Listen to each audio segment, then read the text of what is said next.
Once upon a time, in a peaceful village nestled between towering mountains and a flowing river, there lived a young boy named Kaito. Kaito was a curious and adventurous child, always eager to explore the world around him. Despite his enthusiasm, there was one thing that filled Kaito's heart with fear: the river. The river was wide and deep, with a current that seemed to dance and sing as it flowed. The villagers often spoke of the river's beauty and its importance to their lives. They bathed in its cool waters, fished along its banks, and used it to irrigate their fields.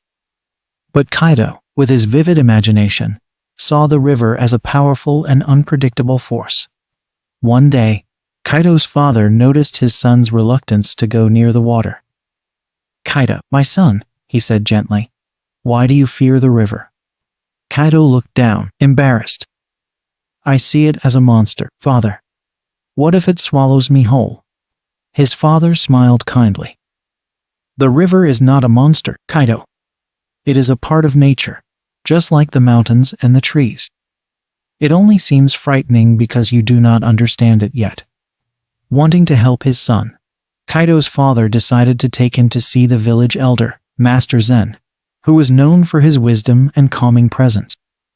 Master Zen welcomed them into his simple home and listened patiently as Kaito shared his fears. "Kaito," Master Zen said softly, "fear often comes from the unknown. The river appears dangerous because you have not taken the time to know it. Would you like to join me for a walk by the river tomorrow?" Though still apprehensive, Kaito agreed. The next morning, he met Master Zen at the riverbank. Together, they walked along the water's edge. Master Zen pointed out the vibrant fish swimming near the surface and the gentle ripple of the water over smooth stones. "See how the river supports life," Master Zen said.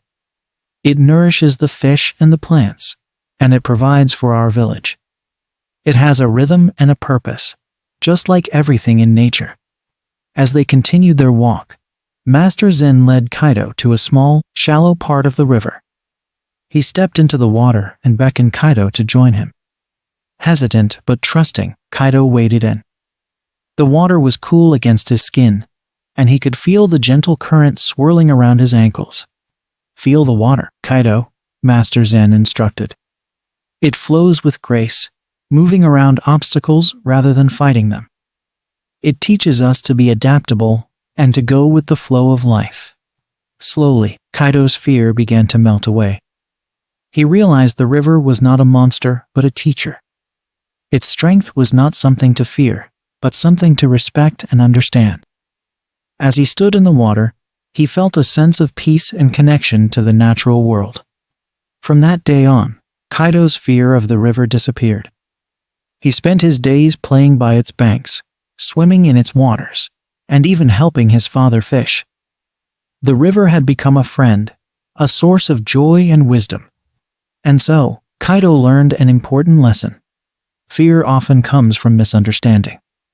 By facing his fear and seeking to understand it, he found that the river, like many things in life, was not something to be afraid of, but something to be embraced.